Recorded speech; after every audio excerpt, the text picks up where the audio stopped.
Shalom sempurna. Selamat sore, selamat malam untuk teman-teman semua yang kali ini menyempatkan waktu untuk mendengarkan podcast ini. Hari ini kita ada di hari dimana malam dimana sahabat-sahabat kita, saudara-saudara kita akan merayakan Hari Raya Idul Fitri, dimana saya pikir ini Hari Raya Idul Fitri yang buat saya sih sedikit menyedihkan karena kita ada di dalam situasi pandemi yang menuntut banyak hal untuk saudara-saudara kita mengurangi aktivitas di luar.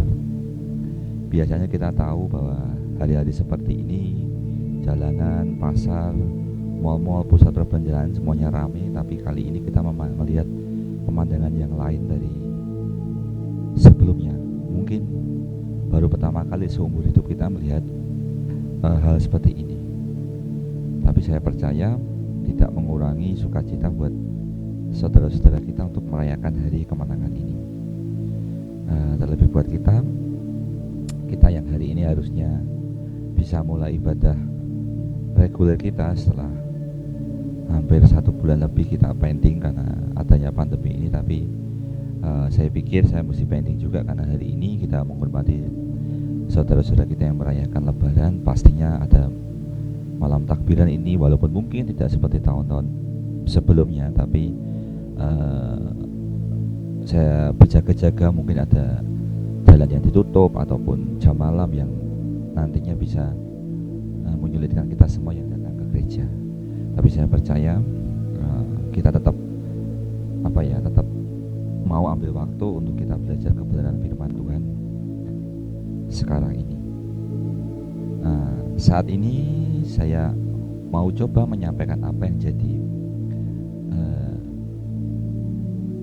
pergumulan saya beberapa hari ini, beberapa minggu ini, mengenai apa yang terjadi dalam situasi pandemi ini, terlebih yang menyangkut masa depan kita, saya dan kalian semua.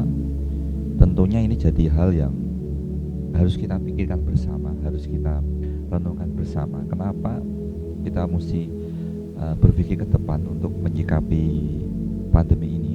Karena kita tahu sampai hari ini pun belum ada kejelasan mau seperti apa, mau dibawa ke arah mana, dan bagaimana selanjutnya penanganan kasus COVID-19 ini akan ditangani dan tentunya membawa hasil yang baik, yaitu segera pulih.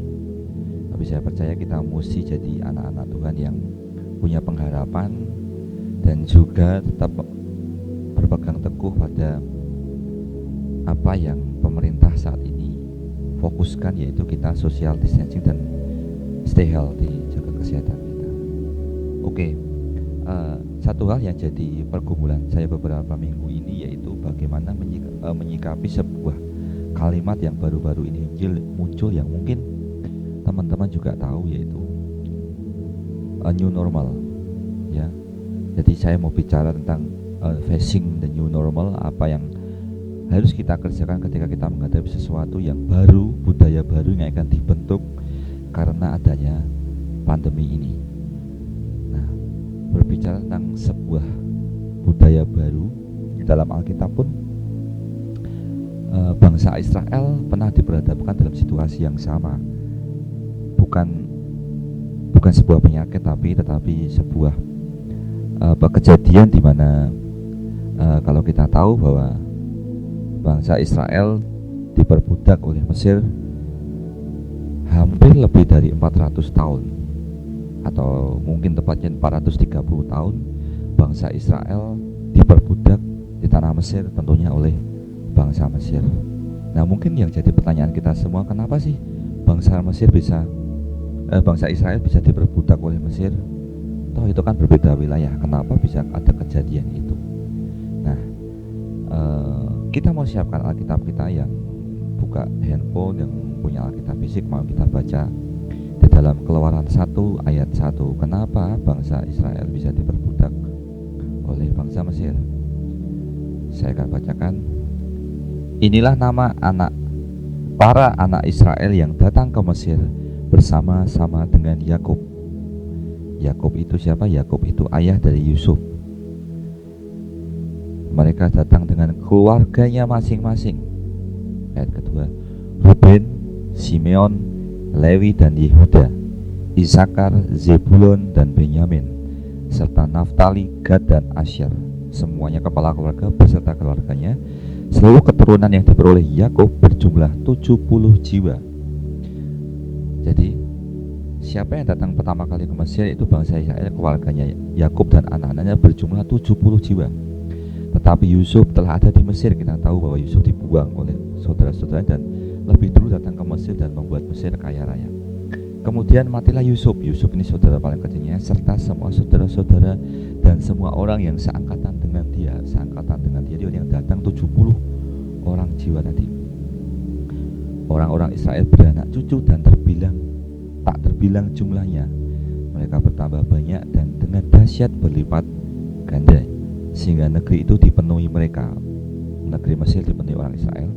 Kemudian bangkitlah seorang raja baru memerintah tanah Mesir yang tidak mengenal Yusuf. Nah, jadi kalau ada pertanyaan kenapa bangsa Israel bisa datang ke Mesir, itu sebabnya. Terus pertanyaan berikutnya, ngapain sih mereka ke Mesir? Ya, ngapain sih Yakub ke Mesir?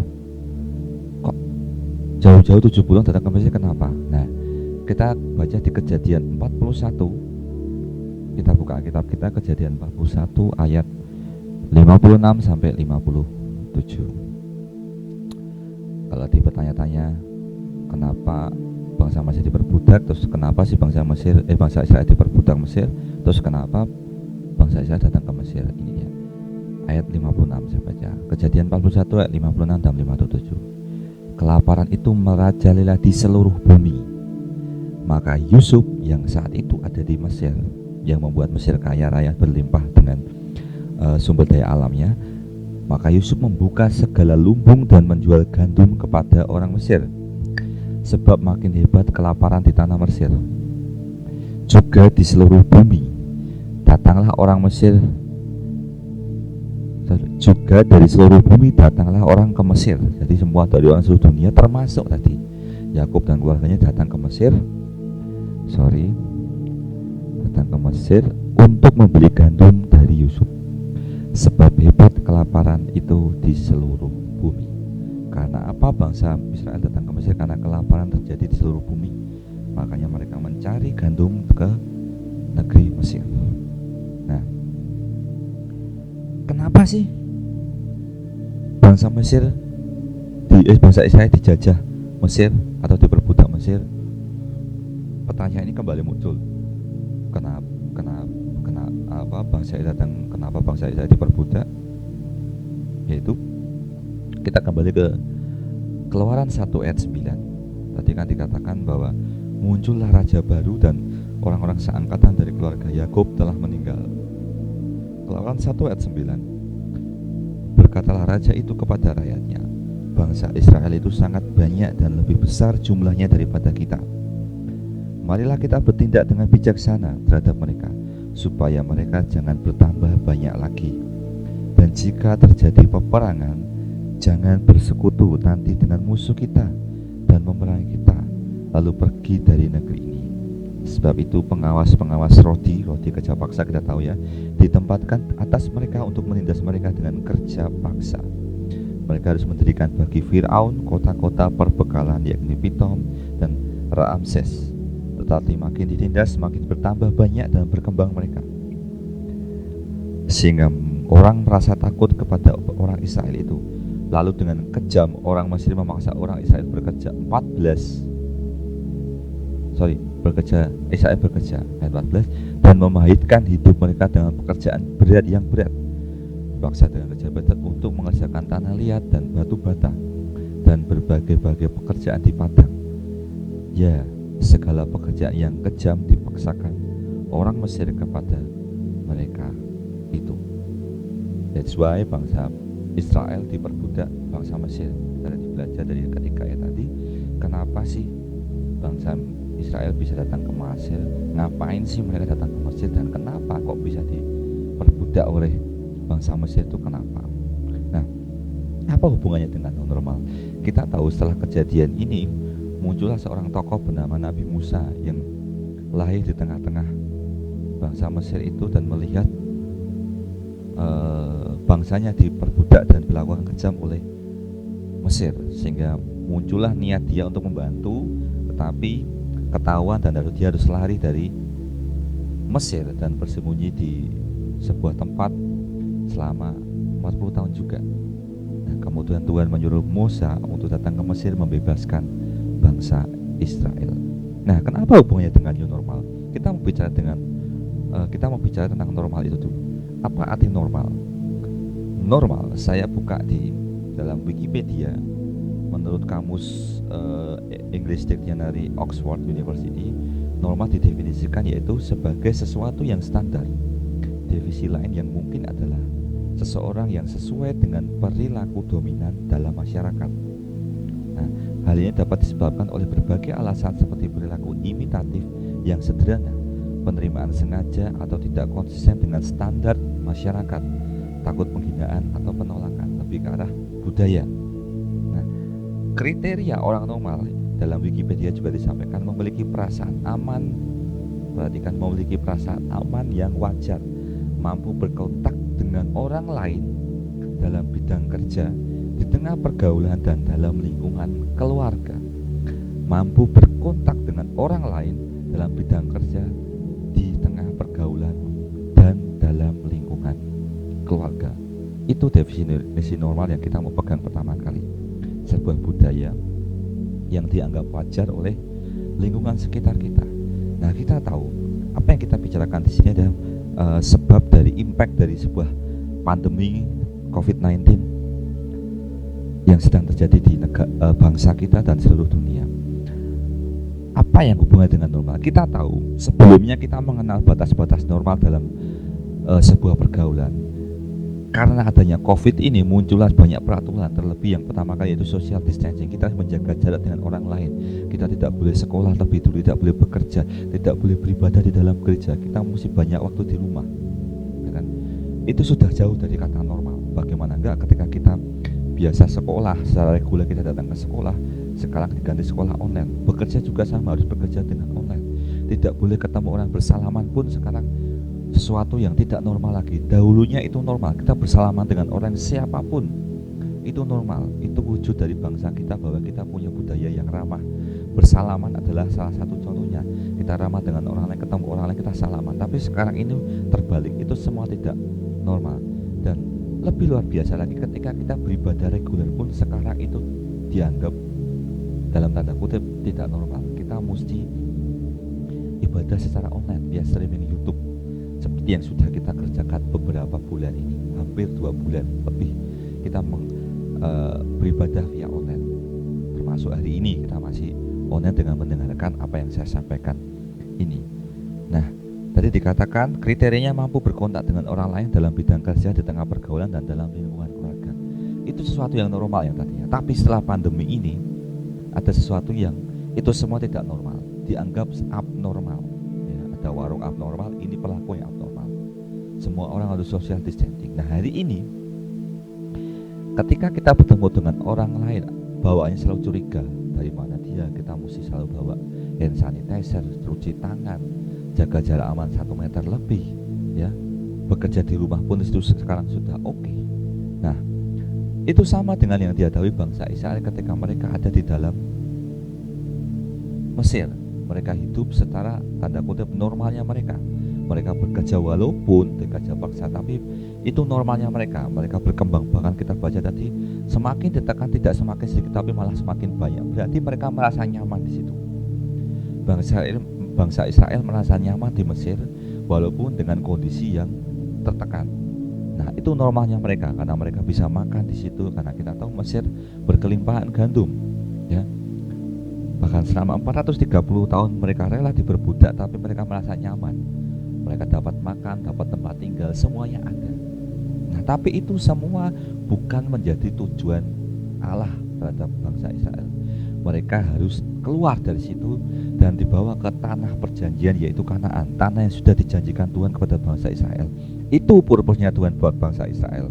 Tetapi saat itu bangsa Israel menganggap normalnya adalah ketika mereka berada di tanah Mesir walaupun sedang diperbudak, sama seperti kita semua sebelumnya. Kita berada dalam situasi normal tanpa pandemi ini. Ya, tapi apakah kita sudah menemukan tujuan Tuhan dalam kehidupan kita? Ya. Bangsa Mesir merasa tenang di tanah Mesir, kebutuhan ada, habit ini jadi kebiasaan. Tadi kita tahu ketika normal itu sudah terbentuk, itu jadi kebiasaan dalam hidup manusia. Nah, bangsa Israel sudah punya kebiasaan hidup dijajah di tanah Mesir. Ya, walaupun dijajah mereka terbiasa dengan itu karena mereka nyaman, mereka punya makanan, mereka punya tempat tinggal. Sesuatu yang jadi kebiasaan akan selalu nyaman dikerjakan, dan itu yang disebut normal. Terus, nah, sekarang saya mau bicara tentang new normal. Sekarang ini kita diperlihatkan, mata kita dibuka dengan sesuatu yang disebut orang new normal. Ya, new normal yang di depan mata kita lihat, social distancing, bekerja di rumah, sekolah di rumah, semuanya online, ya. Memakai hand sanitizer yang tadinya kita bahkan nggak pernah kepikiran lagi beli hand sanitizer. Semua orang memakai masker untuk jaga kesehatan, semua orang jaga jarak. Itulah new normal yang sedang kita hadapi hari-hari ini. Tapi itu hanya new normal yang bisa kita lihat, yang saat ini sedang tanda kutip hype yang sedang dijalankan banyak.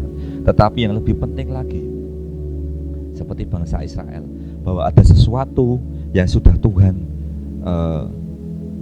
settlekan buat kita, yang sudah Tuhan set buat kita, yang harus kita achieve, kita harus raih itu di depan, di masa depan.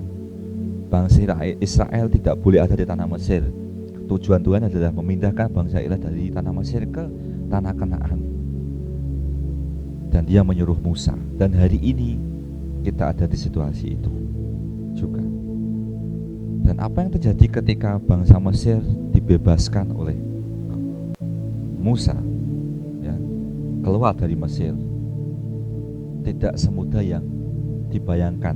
Ya. Kita tahu bahwa untuk membebaskan bangsa Mesir, kita mau perhatikan ini, untuk membebaskan bangsa Mesir, Israel dari Mesir, untuk membebaskan bangsa Israel dari Mesir hanya butuh 10 tulah, dan akhirnya Israel keluar dari Mesir bebas. Tetapi butuh 40 tahun untuk mengeluarkan Mesir dari bangsa Israel. Ya. Cuman butuh 10 tulah untuk membawa bangsa Israel keluar dari Mesir.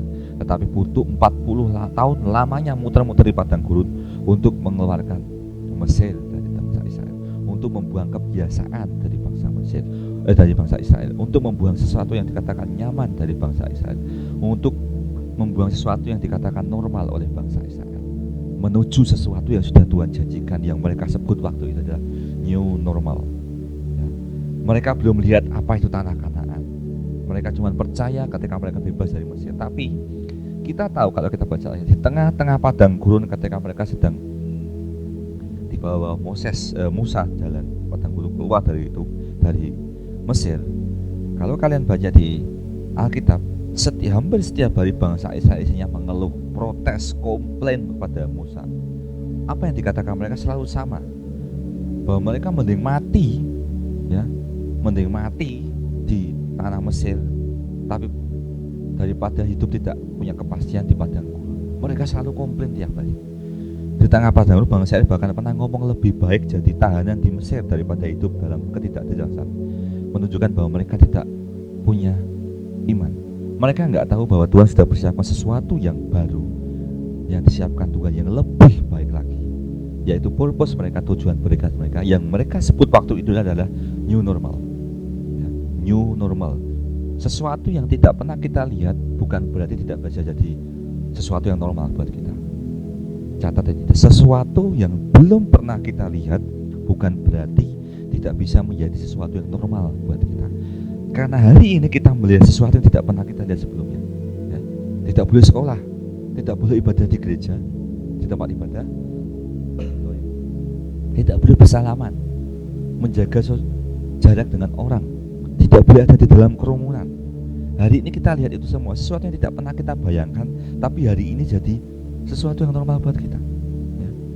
Dan ke depan akan lebih banyak lagi hal-hal yang sekarang ini abnormal yang akan kita lihat. Bayangkan hari ini, ketika dulu saya makan di sebuah rumah makan, kalau rumah makan itu ramai, apa yang saya pikirkan? Rumah makan itu pasti enak, ya, karena ramai. Entah itu enak, murah atau apa, tapi salah satunya saya akan makan di situ. Tapi hari ini berbeda cerita. Ketika saya lihat rumah makan yang sangat ramai berjubel, saya nggak akan pernah masuk ke situ, karena saya takut akan terkontaminasi, ketularan virus atau apa. Itu yang jadi hal yang paling simpel aja. Ketika saya melihat rumah makan ramai, sekarang pikiran saya sudah berubah. Yang tadinya saya pikir ini pasti enak, saya mau makan. Sekarang enggak. Saya cari rumah makan yang pastinya bersih, yang steril. Nah, itu tantangan yang kita lihat sekarang ini. Nah, bicara tentang normal, pada dasarnya manusia itu tidak pernah puas, ya. Mereka selalu mencari sesuatu yang tanda kutip normal yang lebih. Contohnya uang yang lebih untuk beli barang yang tidak kita punyai, ya. Ketika kita punya uang yang lebaran hari ini, walaupun kita tidak merayakan, tapi pasti kita dapat angpau. Nah, ketika kita punya uang, kita pengen memiliki suatu barang yang tidak pernah kita miliki sebelumnya. Nah, ketika kita memilikinya, hidup kita akan berubah dari yang tadi kita katakan normal. Handphone misalkan, tadinya kita mikir nggak pakai handphone kita normal, tapi ketika kita pengen handphone, kita berjuang mati-matian untuk mendapatkan handphone itu. Dan setelah kita dapatkan handphone itu, kita akan menghadapi new normalnya kita, ya.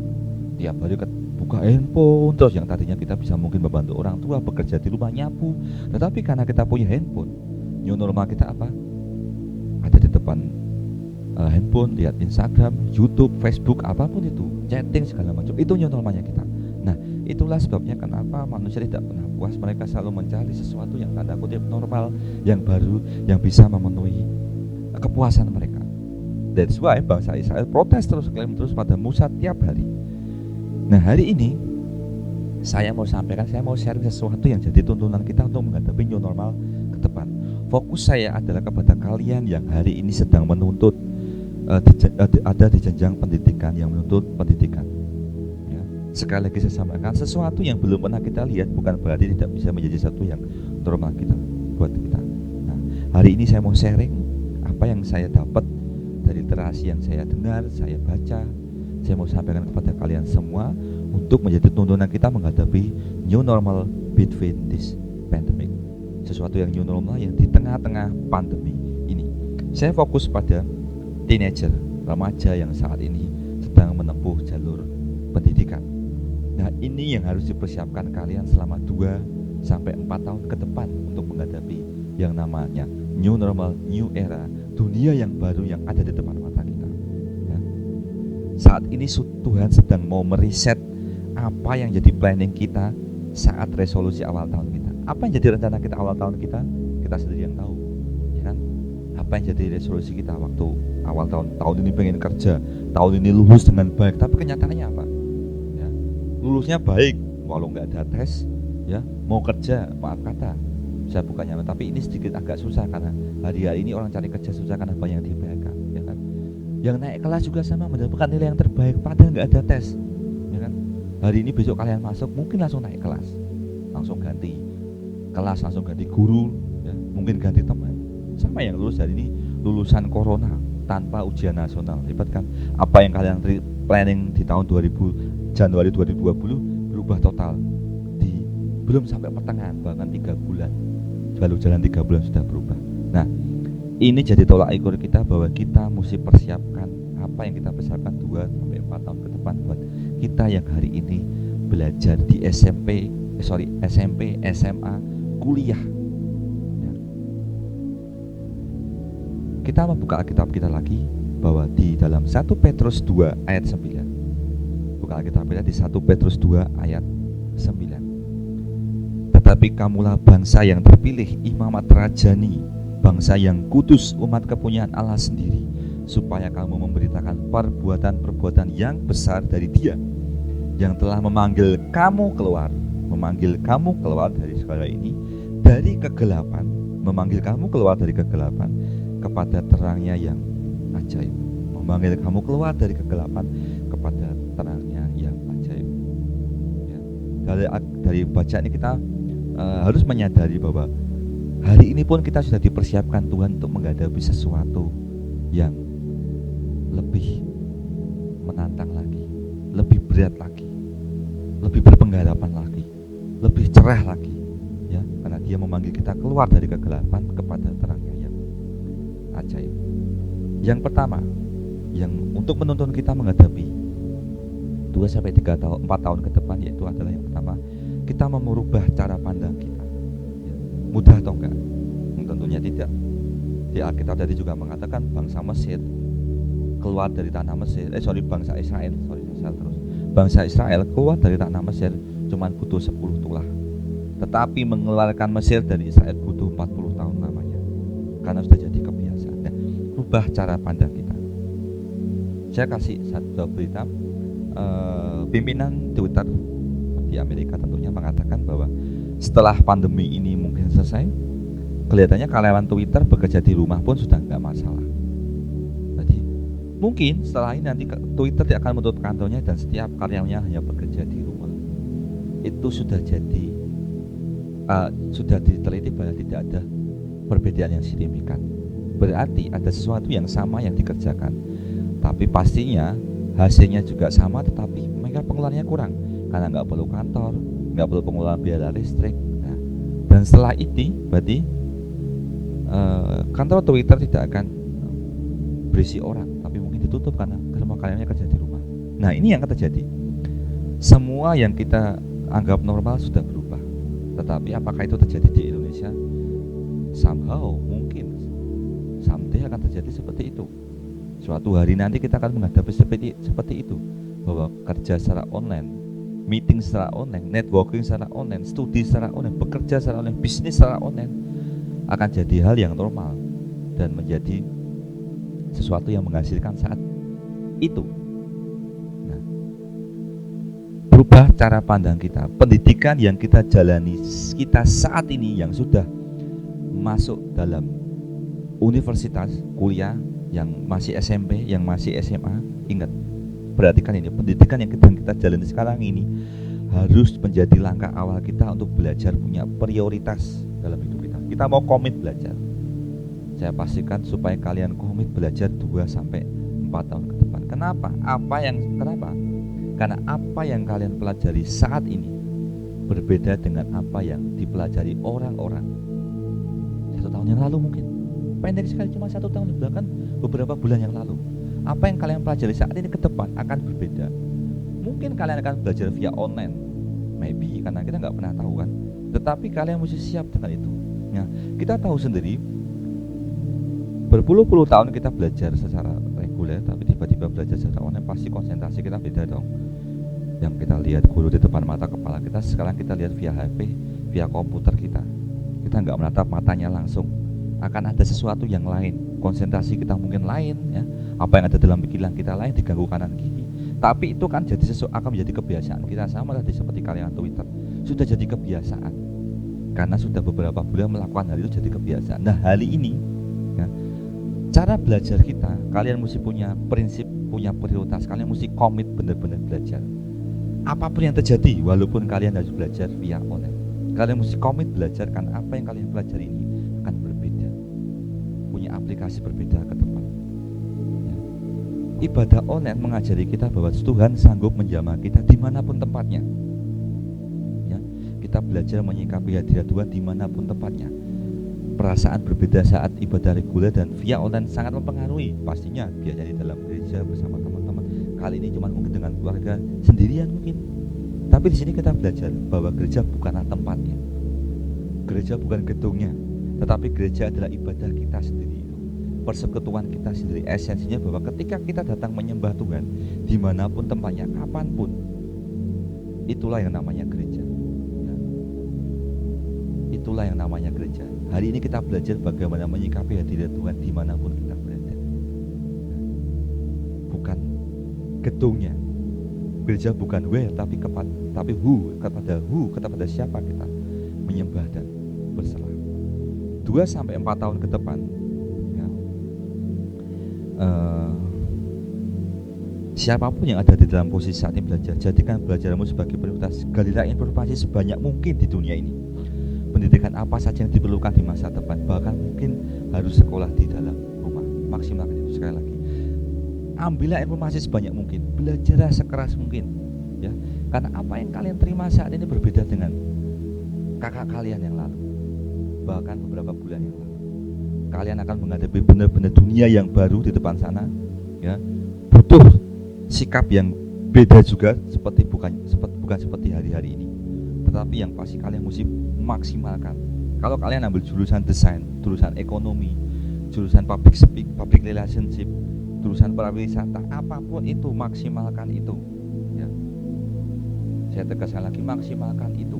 Tetapi jangan lupa carilah literasi untuk sesuatu yang baru yang kalian bisa belajar di luar sana selain dalam kuliah kalian, supaya itu memperlengkapi kita dalam pembelajaran kita, sehingga kita punya sesuatu yang namanya skill yang memadai untuk hari depan 2-4 tahun lagi yang kalian akan hadapi. Semuanya akan berbeda. Jadi pastikan kalian punya skill, punya kemampuan yang memadai. Kita menghadapi tantangan era new formal, digital, internet, online, dan lain-lain itu yang kita hadapi. Jadi apapun jurusan pembelajaran kalian, maksimalkan itu dan jangan pernah puas dengan satu pembelajaran. Kalau ada sesuatu yang menguntungkan, sesuatu yang prospek, belajarlah itu, supaya kalian punya banyak skill, punya kemampuan yang lebih untuk menghadapi hari ke depan. 2 Korintus 4 ayat 16 sampai 18. Kita mau buka Alkitab lagi. 2 Korintus 4 ayat 16 sampai 18. Sebab itu kami tidak tawar hati, tetapi meskipun manusia lahiriah kami semakin merosot, namun manusia batiniah kami diperbarui dari sehari ke sehari. Terus belajar dari hari ke hari. Sebab penderitaan ringan yang sekarang ini mengerjakan bagi kami kemuliaan kekal yang melebihi segala-galanya, jauh lebih besar daripada penderitaan kami, ya. Penderitaan yang dimaksud adalah proses yang kita terima saat ini. Nah, sekali lagi, yang sekolah, event itu harus belajar di rumah, itu proses yang kita jalani. Event itu harus belajar via online, itu proses yang kita jalani, ya. Jauh lebih besar daripada penderitaan kami. Sebab kami tidak memperhatikan yang kelihatan, lihat ini. Sebab kita tidak melihat apa yang kelihatan, tetapi melainkan yang tak terlihat. Sesuatu yang terjadi 2-4 tahun ke depan, itu yang sedang kita kejar, yang sedang kita persiapkan saat ini untuk menghadapi di sana. Saya akan lanjutkan atas. Melainkan yang tak kelihatan, karena yang kelihatan adalah sementara. Saat ini sedangkan yang tidak kelihatan adalah kekal. So, perhatikan ini, ya. Yang tidak kelihatan adalah kekal. Jadi fokuslah, punyailah prioritas, punyailah komit, ya. Orang yang komit adalah orang yang bisa dipercaya, seperti apa yang disampaikan beberapa minggu yang lalu. Jadi fokuslah, jadikan pendidikanmu saat ini prioritasmu untuk mendapatkan hasil yang terbaik, untuk menggali semua kemampuanmu, untuk memperlengkapi dirimu dengan lebih baik lagi untuk menghadapi hari ke depan.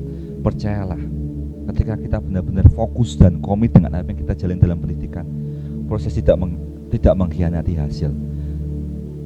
Tuhan sudah mempersiapkan Kanaan bagi bangsa Israel, dan 40 tahun lamanya mereka diproses di padang gurun, supaya Mesir keluar dari pikiran mereka untuk siap menghadapi tanah Kanaan. Yang pertama tadi adalah rubah cara pandang kita mengenai segala hal, pendidikan, ya, apapun itu, bagaimana kita menyikapi persahabatan, semuanya berubah. Rubah cara pandang itu untuk sesuatu yang jauh lebih baik lagi. Yang kedua, apa yang menjadi tuntunan kita, yaitu damaikan hati kita. Damaikan hati kita. Selalu berpikir positif dan berusaha mencari solusi yang terbaik. Udah nggak zamannya komplain, nggak zamannya eker-eker bahasa Jawanya. Sudah nggak zamannya udur itu apa ya? Ya sejenis itulah dalam menghadapi apapun, ya. Sudah nggak zamannya rewel-rewel, nggak zamannya ngerepoti. Sudah nggak zaman. Carilah solusi yang terbaik buat kita sendiri yang kita hadapi saat ini. Carilah solusi. Fokus pada solusi, bukan pada masalah kita. Masalah kita akan selalu ada tiap hari. Selalu ada hal yang negatif yang di luar kontrol kita akan menghampiri kita tiap hari, ya. Ingat, selalu banyak hal negatif yang di luar kontrol kita yang datang kepada kita tiap hari. Medsos, media sosial, informasi hoax segala macam mengadang kita. Newspaper, kita baca literasi fisik aja juga kadang bikin informasi negatif masuk. WA, ya, informasi broadcast yang gak menarik, ajakan untuk sesuatu yang tidak baik, semuanya datang. Bahkan di luar itu semua pertemanan kita, selalu ada hal yang menghadapi kita hari ini. Tapi ingatlah, damaikan hati kita dengan selalu berpikir positif, cari solusi, dan tetap fokus. untuk mencari sesuatu yang terbaik. Galatia 5 ayat 22 sampai 23. Itu untuk buah roh. Galatia 5 ayat 22 sampai 23. Tetapi buah roh ialah kasih, sukacita, damai sejahtera, kesabaran, kemurahan, kebaikan, kesetiaan, kelemah lembutan, dan garis bawahi kata ini, penguasaan diri. Tidak ada hukum yang menentang hal-hal itu. Saya mau garis bawahi kata penguasaan diri. Penguasaan diri dengan damaikan hati punya persamaan, punya hubungan yang erat sekali. Bagaimana kita bisa mendamaikan hati kita dengan cara kita menguasai diri dengan hal-hal yang masuk melalui hidup kita, pertemanan kita, media sosial, internet, chatting, WA, semuanya yang masuk dalam kehidupan kita. Ada banyak hal yang negatif yang masuk, tapi bagaimana cara kita menguasai diri kita untuk kita menahan diri untuk tetap fokus dengan cara pandang kita yang pertama tadi, poin pertama kita tadi, ya. Kita memang punya prioritas untuk belajar, tetapi godaan itu selalu ada. Ingat, godaan itu selalu ada. Nah, ketika godaan itu selalu ada, jangan komplain, tapi carilah solusi. Ya, jangan rewel. Aku nggak bisa belajar gara-gara diganggu. Ya, aku nggak bisa belajar gara-gara diajak pergi pacarku, diajak pergi temanku. Aku nggak bisa belajar maksimal karena nggak ada yang mendukung aku lokasi rumahku nggak enak, kamarku nggak enak, rumahku ramai sekali. Ya. Jangan komplain, tapi carilah solusi. Kita punya banyak solusi untuk kita sendiri. Ya. Belajar ambil solusi, damaikan hati kita dengan menguasai diri kita. Nah, bagaimana menjaga hati kita agar tetap damai, yaitu step positif adalah kunci menghadapi hari-hari. Hal negatif tidak terhindarkan. Catat ini, hal negatif tidak terhindarkan, tetapi respon hati bisa kita kontrol. So teman-teman, new normal sedang kita hadapi hari-hari. Saya bicara pada kalian yang masih sekolah hari ini, ingat fokus 2-4 tahun ke depan kalian sekolah, SMP, SMA, kuliah. Fokuslah untuk belajar apa yang menjadi jurusan kita masing-masing. Belajar segiat mungkin, dapatkan hasil yang terbaik, dapatkan skill, galilah skill yang terbaik buat kalian. Karena saya percaya era new normal yang kita hadapi ke depan jauh lebih menantang buat kita, bukan seperti yang kita hadapi saat ini. Saya sudah panjang lebar tadi di belakang bahwa ada banyak new normal yang kita lihat saat ini, bahkan di depan nanti ada sesuatu yang lebih baru lagi yang akan kita hadapi. Jadi tetap punyailah sudut pandang, rubahlah sudut pandangmu, fokus pada apa yang jadi prioritasmu. Dan kedua, jagalah hatimu, respon hatimu, ada kontrol itu supaya tidak terpengaruh hal-hal yang negatif. Ketika orang komit, ketika orang punya prioritas dan komitmen, selalu ada hal yang negatif yang akan mengganggu. Jadi kuasai dirimu untuk mengontrolnya, sehingga apa yang menjadi prioritasmu, apa yang kamu komitmenin saat ini, sekolah, kuliah, gak terganggu, sehingga hasil yang terbaik engkau akan dapatkan untuk menghadapi era new normal. Tuhan Yesus memberkati.